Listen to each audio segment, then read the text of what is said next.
Now, believe it or not, your fantasy football drafts, they're quickly approaching, and there's a ton of players right now, in my opinion, who are going overlooked. And these are the types of players who can help you win your league. That's something that I've done over the past few years, helping thousands of people win their league, and I plan to do the same in this video for you. So without further ado, let's break down the 7 players who are the most overlooked right now in fantasy drafts. And we'll begin in round 13, and it's a running back who's on the screen right now, and there's a decent amount of them, and a lot of these guys are solid picks, some of them overvalued, but the guy who's going overlooked the most, in my opinion, is the Dallas Cowboys' potential starting running back, Rico Dowdle. But let's think through this a little, because he's likely the best running back. We'll get into his competition in a second on this team, a team that ranked number 4 in total offense last year. So what's not to like? And if you're not familiar or you're just getting back into fantasy, this team no longer has Tony Pollard. You could see right here on the team changes page in the fantasy blueprint, Pollard is gone, and they didn't draft a running back. Look, the draft came and they needed to get a running back. People thought maybe their second round pick. You could see their 4 draft picks right here on offense. None of them at the running back position. Now the draft is at the end of April, early May. So we already went through the first wave and even the second wave of free agency, where the team also didn't replace Tony Pollard in getting running back. So now we're at a point where it's looking like Rico Dowdle is this team's RB1 and there's like no one else threatening. Until we got to the later rounds of the NFL draft, you could see Ian Rappaport, the team basically reported that they were in talks with Ezekiel Elliott about a return to Dallas, and basically like 1 to 2 days after this, they ended up signing Zeke right after the NFL draft, where again, they did not take a running back. So we thought they might get one in the first wave of free agency. Nope. The second wave, nope. The NFL draft, nope. They settled to bring back an aging Ezekiel Elliott as the biggest competition to Rico Dowdle. And I say aging relative to running back years. He's going to be turning 29 this year in the NFL. Normally, this is like the cliff. 28, 29, we start to see production fall off, and we saw that last year for Zeke. Overall yardage as a backup for half the year for the New England Patriots on a bad offense, so we can give him all these kind of qualifiers to help him out. You can see here, between his rushing over 600, receiving over 300, he had almost 1,000 total yards. That's great until you realize that he had very high volume because his per touch numbers were atrocious.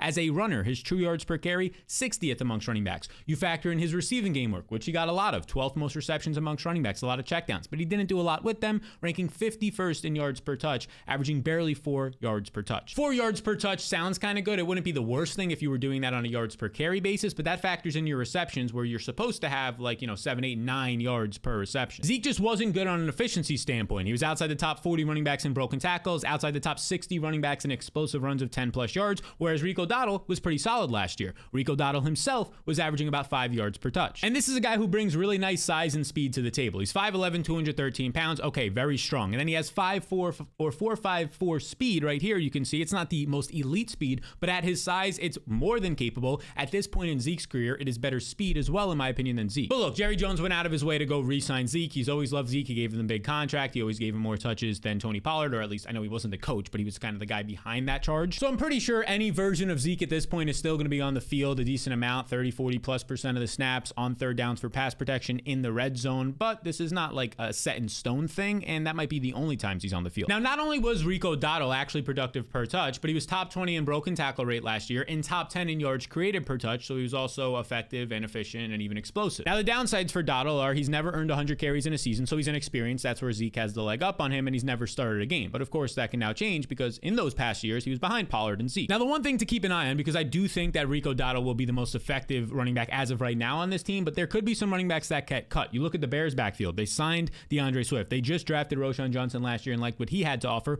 Khalil Herbert's a quality running back, but this could be a guy that can get traded. This could be a guy that could be a potential cut candidate. There's also running backs on other teams. If you look at the Denver Broncos backfield, they have guys like a Samaje Perine, like a Jameel McLaughlin, although I think McLaughlin will make the team for sure. But that Denver team, the point being is they're holding 4 quality NFL running backs, and they might have to cut one, which a team like the Cowboys could sign, and that can muck up the waters here. But as of right now, I think Rico is definitely one of the most overlooked players in drafts. Now, for the next player, we'll go to the wide receiver position, and I want to look at Fantasy Pros. They have a stat right here that looks at fantasy football quality starts, and what they kind of define that as, if we could look at the wide receiver position, is 8 or more fantasy points. If you're talking about like a half PPR league or a full PPR league, this would be closer to 10 or more fantasy points. What percentage of the time, as you can see right here, was it a quality start? 8 or more points. So 82%. You can see that's a very high number for a guy like CeeDee Lamb. Makes sense. He had the most receptions in the league last year. If you're over like 40 to 50%, that's solid. You're paying off in the starting lineup and then some. Now, obviously, CeeDee Lamb isn't going overlooked as the first, second, or third pick in most fantasy drafts, but there's a player on that list who was really consistent last year, top 15 amongst wide receivers, who's going nowhere near that now in drafts. And that man's name is Jacoby Myers, who last season had 9 games,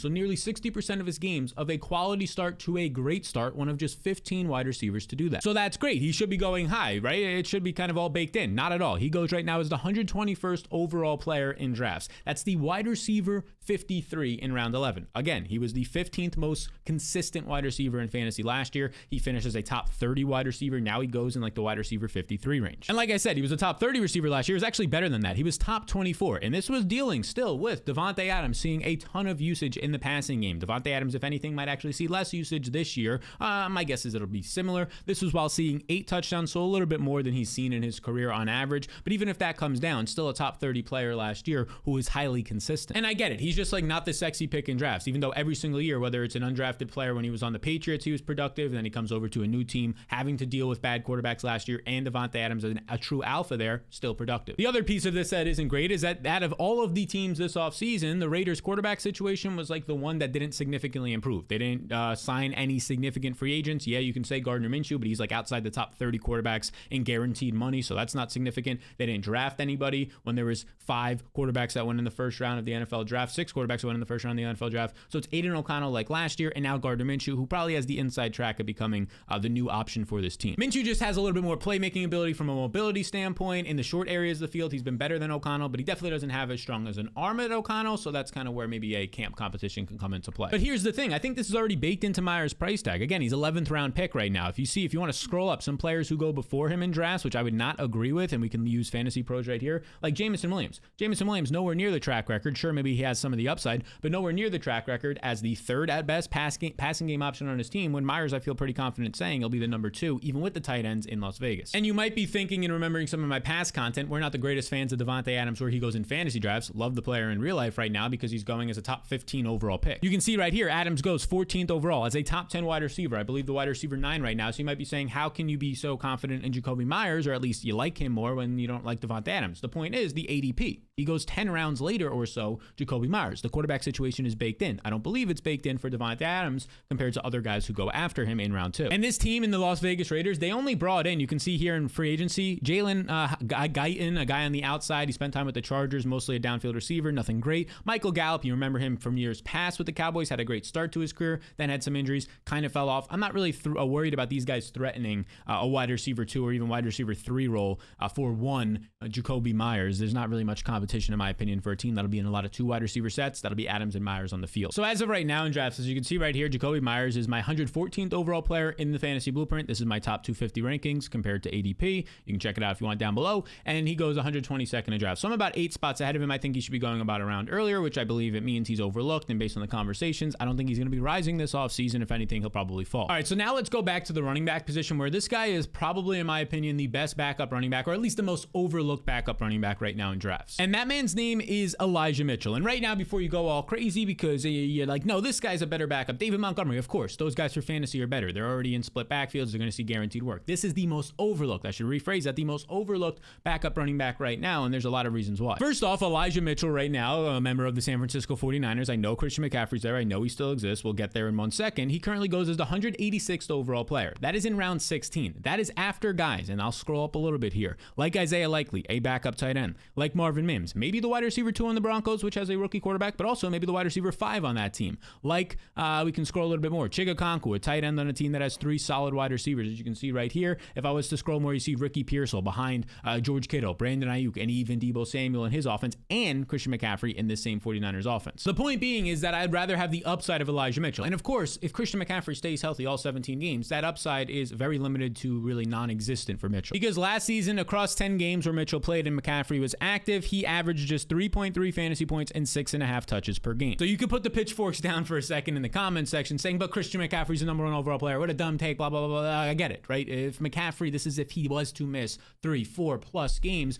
Elijah Mitchell comes in immediately for those weeks in this offense and his talent level as a top 10 running back. And that's valuable in round 16. Because here's the situation. We've seen plenty of times where aging running backs do miss time. It might only be 2 games, but it could be 4, or it could be 8 plus games. And McCaffrey is that. He's an aging running back. And specifically, this is a guy who has missed time in his career. The last couple of seasons, he stayed relatively healthy, but we know in years past, as a somewhat smaller running back who sees 300 to 350 plus touches a year, like he did last year when he led the NFL, just leaves you open to taking a couple bigger hits, missing a couple of games. And another thought you might be thinking is, but this team just continues to draft running backs. Yeah, they do. But one of those running backs in Trey Sermon that they drafted a couple years back isn't on the team anymore. They didn't like him. Mitchell was clearly better. And Isaac Horrendo, who they drafted in the middle rounds this year out of Louisville, is already known to be kind of in camp. They're saying a raw prospect, a long way to go. And this was kind of the wrap on this guy coming out. Horrendo, he had a great combine. He's extremely athletic, but in college, somewhat of a raw player, didn't get the biggest roles at Louisville and in other programs before that. But Elijah Mitchell, we've seen him have big roles both in college and in the NFL as a rookie on this same team, which Kyle Shanahan is not known for giving running backs big workloads until Mitchell. I know he does now with McCaffrey. That's a different story. It's McCaffrey, but it wasn't until Elijah Mitchell that a guy got a huge workload under Kyle Shanahan really ever. Because in 2021, as a late round rookie, a year that they also drafted another running back in Trey Sermon, a year that after that they draft Tyrion Davis-Price. Neither of those guys are on the team because Mitchell has just been proven to be a better backup running back. Well, in that year, as a rookie running back, over 200 carries in 11 games, 19 receptions. That totals out to over 20 touches per game Kyle Shanahan trusted him with, and he was highly effective in those games. Mitchell averaged 5 yards per touch and proved that he can be, when healthy, a dynamic player. But that's the problem. That's the key here, when healthy. Because in 2021, he remained relatively healthy, started the season injured, but then it really started in 2022, a groin injury to start that year. And here's the big thing. He's been dealing with this issue right here, a knee injury. The MCL strain kind of limited his 2022,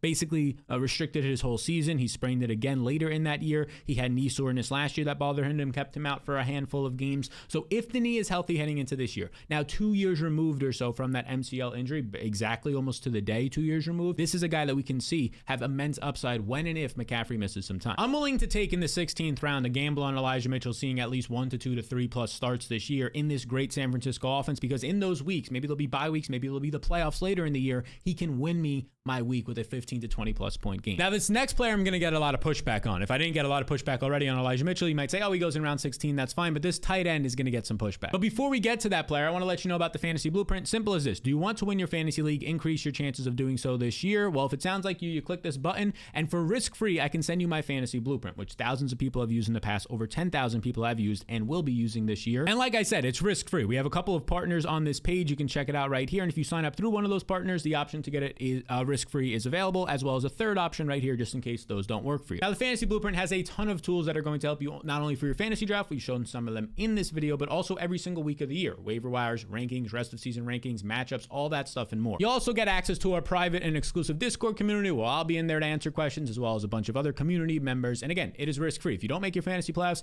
I give you the minimum deposit of just $10 right back, no questions asked. So to get access to your Fantasy Blueprint today, I know your drafts are coming up. You can join the thousands of other people who have this product right now. You can scan the QR code on the screen or click the link in the description below. Now on to that tight end. And hold up just a second now. You can see it's Zach Ertz right here. You could say this guy still plays football. What the heck? Just wait a minute now, because this one isn't a joke. I know you might be thinking it's a joke, or now you think that I'm just a complete joke, but hear me out for 1 second. For some reason, Zach Ertz has been like the butt of jokes the past 2 to 4 years in fantasy, even though when he's actually out there and healthy, he's been one of the most productive tight ends. And that's not hyperbole. I'll show you one of the most productive tight ends in all of the NFL. Because the truth is, look, Zach Ertz isn't a spring chicken. He's not young anymore, if that's how the saying even goes. He's 33 and a half years old. He'll turn 34 this year. I mean, he's one of the 5 oldest tight ends in the NFL, but so is Travis Kelce. And I don't want to directly compare Travis Kelce, one of the greatest tight ends of all time, to Zach Ertz, but I don't think that Zach Ertz is just some slouch. There's been seasons there with the Eagles and the Arizona Cardinals, which is recent production, where he has been one of the better tight ends in the NFL. Now, one of those seasons definitely wasn't last year in 2023, when he ended up having a brand new coaching staff around him that wasn't connected to him and kind of the game plan for the previous years, and he battled injuries. He only played 7 games. Towards the end of the year, he was trying to get traded. He was demanding a trade. He was having JJ Watt go on Twitter and national TV basically pitching the trade candidates for him, a good friend of his, and now like an NFL reporter, or at least a guy, a pundit on TV. So you can kind of throw last year out because he just didn't want to be in the environment. He wasn't motivated to come back to the team quick from injury, but now he is in a brand new environment with the Washington Commanders, and here's the key. He's now reunited with his former offensive coordinator from his days with the Cardinals, and that is Cliff Kingsbury on this Commanders team. Because here's the deal. These are the 2 seasons he was on the Cardinals. He came to the team mid-season, still finished top 10 in fantasy points per game, then put up a top 6 finish where he ends up getting hurt later that year, and again, he was rehabbing the injury last year and really didn't come back, only played less than half the season, so you can throw that year out. But number 10 and number 6, so a top 10 finish both of those years. A lot of people forget that. He was earning targets at a great rate. This was while playing next to guys like DeAndre Hopkins in Arizona, playing next to guys like Marquise Brown in Arizona. Now he'll have to play, sure, next to Terry McLaurin, but similar talent level to those other names I just mentioned. And now over that stretch of 2 years, Zach Ertz was averaging 6.7 targets per game. And last year, that would have ranked 6th amongst all tight ends. And the funny thing now is he's he's in a very similar situation as to when he came over to Arizona with Cliff Kingsbury. There was a rookie tight end there that season in Trey McBride that he started over for basically 2 years until he got hurt.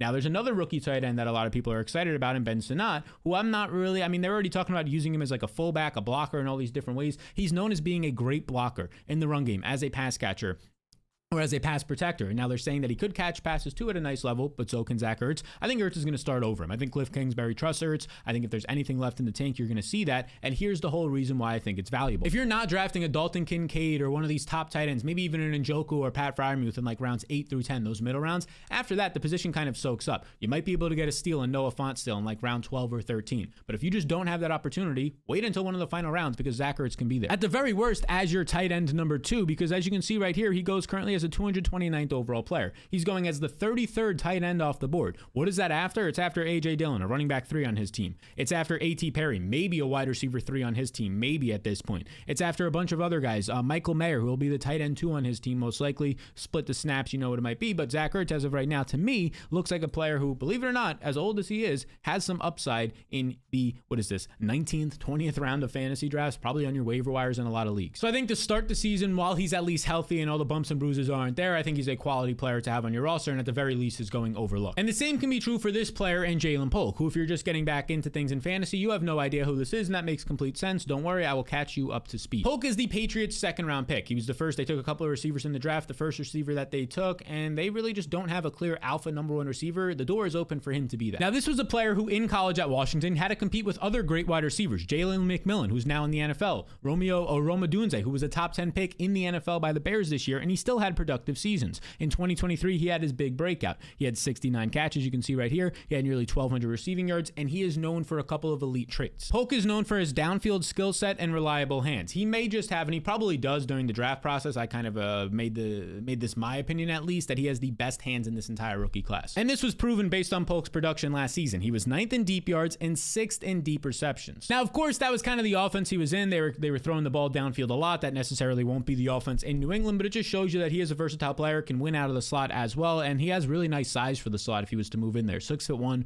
203 pounds, has decent enough speed based on where he'll kind of be utilized in the short areas. And the reason you like this is this team, they spent the 2nd round pick on him, where they have Demario Douglas showed flashes for sure last year. Wouldn't be shocked if he's the number 1 receiver, but I think these will be the 2 starters on the outside based on the rookie OTA in camp right now that Jalen Polk is having. I think he'll start. I think Demario Douglas will start in 2 wide receiver sets. After that, you have Kendrick Bourne, who's aging into his 30s off an ACL. Javon Baker, a 4th round rookie. Who else is on this team? Juju, who wasn't even starting last year. KJ Osborne, a free agent who is, a 3rd wide receiver at best, maybe the slot wide receiver on this team in 3 wide receiver sets, or he can play on the outside, but not, in my opinion, a dynamic enough player that Jalen Polk could be. The whole point here is it shouldn't be hard for Polk to earn a starting spot in 2 wide receiver sets, definitely 3 wide receiver sets, and maybe even overtake a Demario Douglas as the number 1 option on this team, which for me is the reason why when I'm in that 15th round, and we talked about this in a previous video, the number 1 strategy for fantasy football this year, in round 15 specifically, I'm looking to target Jalen Polk. If he's gone, his teammate Demario Douglas is a fine option, but he goes in round 15. He goes outside like the top 60 wide receivers right now, even though there's a decent chance this late in drafts that he could be the number 1 option on his team. And that's valuable enough. Now, I know the hesitation is because the quarterback situation last year it stunk. This year, though, it has improved. Jacoby Brissett has proven to be a valuable piece. During his time with Miami, during his time with Cleveland, he supplied a great season for Amari Cooper as well. And then Drake May gives you the upside as the rookie top 5 pick that they spent in the NFL draft, has the ability, like we saw, to hit some outside throws, some deep throws that we saw in college. He can come in maybe midway through the season, maybe even a month into the season, and that's where some upside can be unlocked, but you at least have a floor of a nice veteran stable quarterback in Jacoby Brissett. So I do believe that the rookie Jalen Polk is going overlooked right now. There's a lot of other rookies who are as well. We can probably hit on them. We already have in some videos, but for specifically this video, I think Polk is the most overlooked player, especially in that round for these rookie receivers. Now, before we get into a couple more players, especially this next running back, who if it's not Elijah Mitchell, who's the most overlooked running back for a backup, it's definitely this next guy. Before we get there, over 60% of you the last 28 days are not subscribed to this channel. It's slowly getting better. My goal is to get that to 50-50. And I get it. A lot of you watching your TV, a tablet, you're just not thinking about hitting the subscribe button. You might already think you are, but I just want to urge you, hit that subscribe button, helps the channel out. The goal is to get to 50% by September 1st. All right, now to that running back. Like I said, if it's not Elijah Mitchell, who we talked about earlier right here, the 186th overall player, if it's not him as the best backup running back that you can have in terms of being overlooked, like people just aren't talking about it, and I think they're not thinking enough about it, so you're getting a good value value. If it's not Elijah Mitchell, it's then this next guy, and that's Tyler Algier, in my opinion. Look, here's the thing. These guys are neck and neck right now. You could easily argue Algier is the most overlooked running back right now, backup, handcuff, whatever you want to call it. And I would like to point out that I'm not the biggest fan of getting handcuffs, meaning like if I take out Tyler Algier, that I also already had Bijan Robinson. I think you're just kind of hedging against yourself there. Sometimes it makes sense to do it depending on your league format and if you're in a certain draft and the guy falls enough. But in general, I just really want one running back from a backfield, unless they have elite roles like a Montgomery and a Gibbs, something like that. They both have a solid role. But specifically for Algier, you can see he goes as a 162nd player right now. He's going in round 14, the running back 52. I mean, he's going after like these guys, Quentin Johnson and Michael Wilson, second-year wide receivers who maybe are the third best options on their team right now, on teams that probably aren't going to throw the ball all that much. They're their number 3 option in the passing attack. Whereas we already know Tyler Algier has upside if he's given some work. But like Elijah Mitchell, he's probably not going to see a ton of work this year with Bijan Robinson ahead of him, getting comparisons to like a CMC usage role for this year. Right? You can see right here, Coach Speak Index, a great follow on Twitter to make sure you follow them. Zach Robinson, his new offensive coordinator, comparing Bijan Robinson's role to CMC. Here's the thing about this. It's getting overblown. Like, let's be real. What is the CMC role? The CMC role is a running back who just sees a really good usage in the passing game. Okay, we can say that for 15 running backs in the NFL, maybe 10 running backs, right, in the NFL, and Bijan Robinson is definitely one of them. That's why he's a first-round pick. That's why he's a top 5 pick in a lot of drafts. This is like double counting it. It's overblowing the CMC comparison. And honestly, it's just becoming like a popular thing to say about running backs who can catch passes. We heard about it with Antonio Gibson in the past, with Ron Rivera, his own coach that used to coach CMC. Now we're hearing about it also as recent as this past week with Devon Achane, right? Look at this, like the next Christian McCaffrey in terms of overall versatility and usage, right? Versatility and usage. What does that mean? He's going to see carries and catches. What is his versatility? He's going to see carries and catches, maybe some out of the slot. Maybe he can just run to the outside zone because of his speed, things like that. Again, we already know these things, but it's kind of just getting even more wind in the sails of these players. We already know that these things are true, right? It doesn't mean that they're going to see 90% of the snaps. It's unlikely, and I think people are overcounting that, which means Tyler Algier is falling in drafts. Because there's no reason for this team not to continue to feed Tyler Algier 30 to 40% of the overall workload. I get Bijan Robinson's great, but so has Tyler Algier been. He had over 1,000 carries as a late-round rookie, broke the record for the Falcons as a rookie last year. Then in the following year, Bijan comes in, but he still sees 186 carries. He still sees over 600, nearly 700 rushing yards. He was still highly efficient last year. Algier was earning 12 touches per game last year, even with Bijan Robinson back there. Now, I do think Bijan Robinson's carries will increase with Arthur Smith gone from 12 to 16 plus per game, but I think that means Tyler Algier is still going to get 8 to 10 touches a game. I don't think it's going to be this 70 to 80% overall opportunity share from Bijan. It'll go from 50% where it was last year to probably 60, 65, maybe touch 70. And here's the thing. If Bijan was to miss any time, even a game or two, Tyler Algier immediately becomes a running back 1 because his main competition right now is Avery Williams and Jace McClellan. And if you said to yourself, who the fuck are those guys? My answer to you would be same. I have no idea who those guys are, and it just goes to show that they don't really care to put anybody behind Algier because they trust him as a proven player the past 2 years in the NFL. And in round 14, I think that he is a very solid and overlooked running back. And in my opinion, very similar things can be said right now for Brian Robinson Jr., who I see as an overlooked massive value in drafts. Because simply put, you're getting a starting running back on his team, as you can see right here. Wow, there's a Brian Thomas Jr. and then a Brian Robinson. That's confusing in the same round. Brian Robinson Jr. currently goes in the 9th round, the 105th overall player. And the craziest part for me, he's going after his brand new backfield competitor in Austin Eckler, who again is brand new to this offense, doesn't have a track record of having success in it. Like Brian Robinson had a lot of success. We'll touch on that in a second last year. Eckler's now 29, coming off of his worst season. He says the reason he left the Chargers is because they wanted him to see a big workload on the ground. So now he goes to a team where it assumes if he's signing with them that they're not going to make him do that. So I'm not really high on Austin Eckler, and I'm pretty surprised that he's going 1 to 2 rounds earlier, at least as of this recording, of Brian Robinson. Because Robinson last year in this offense, and you can see right here, he had, and it's a new offensive coordinator, of course, but you can see right here, he had 12 carries, 3 targets per game. He was seeing about 15 opportunities per game, 14 touches per game. And this was a guy who had success. Robinson ranked 7th in yards created per touch and top 10 in receiving production amongst running backs. The dude was sneaky good. And now Eckler's back there, sure, but I don't think he's going to see much of a workload for reasons that we've already stated. And the fella only signed a 2-year deal worth $8 million. Now that's pretty good. $4 million per year. I would take that all day long. But here's the thing. The total guaranteed over 2 years was just $4 million. So divide that by 2. $2 million a year guaranteed is not any type of salary to where you're saying this guy is our workhorse. This guy, we have to give him a lot of carries because we just paid him. Like some other backfield backfields this offseason, like probably a Joe Mixon, like a Derrick Henry, like a Saquon. Those guys got paid to be the guy, not Austin Eckler. He got paid to be in a committee as the running back 2, in my opinion, in that committee. Your quarterback is a mobile quarterback in Jaden Daniels. He's not going to check it down to Austin Eckler. You're not going to give Eckler that many carries for reasons we've stated. So why is he going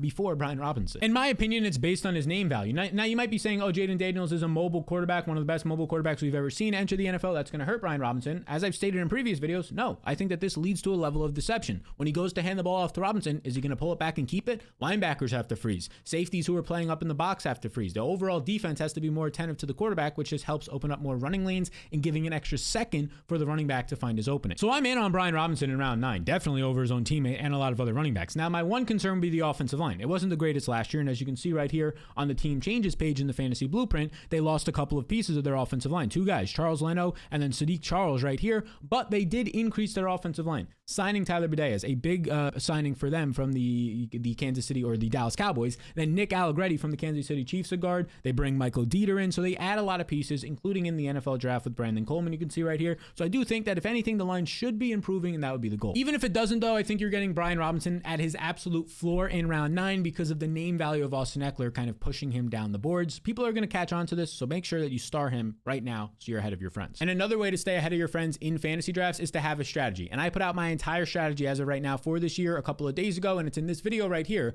So be sure to check it out if indeed you want to go into your draft with the #1 strategy for 2024.